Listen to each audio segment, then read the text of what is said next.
Mamerina amin'ilony tsikelikely ireo foto-drafitrasan'ny orinasa Jirama simba noho ny fandalovan'ny rivo-doza Enao ny mpiasa avy eo anivon'izany orinasa izany amin'izao fotoana izao.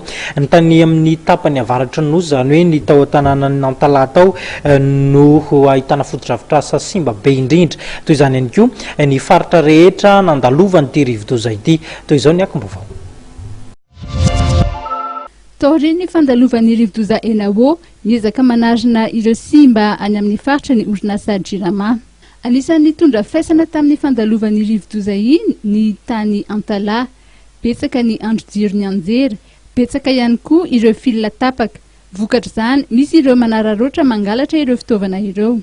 Zay zavatra nalefany Thomas nety manarina dia efa lasa zao fa misy photo ampolo maro sy anjato mihitsy satria misy karazan'ireo photo alefan'ireo zany dia ny fil raha teo koa zany efa misy amin'ny kilometatra mihitsy no alefany zany anolonan'ireo fil tapaka ireny. Fa ity koa zany ny zavatra mahavariana hoe inona moa no tena antony izany.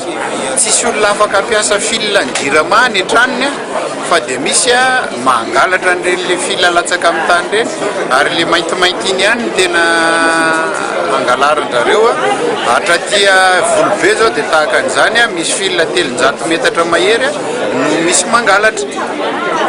Dia alizy ohatran'ny malasa saina hoe ngamba misy manao sabotage mihitsy amin'ity asan'ny Jirama ity satria raha ny eto Antananarivo eto kosa dia mahavariana ny hoe isan'andro dia misy fil tapaka foana nefa ny rivotra efa lasa marina feo ny fahanterana fa nefany mahavariana sy malasa saina le izy. Mikasika ny fahatapahany rano tamin'ny toerana maro teto an-drenivohitra omaly kosa indray dia nanambara ny tompona andraikitra anivon'ny Jirama fa ny asa fampifandraisana ny foto-drafitrasa fanitarana ny tombo-mandro seza 2 amin'ny toby famokarana rano rehetra no nahatonga izany.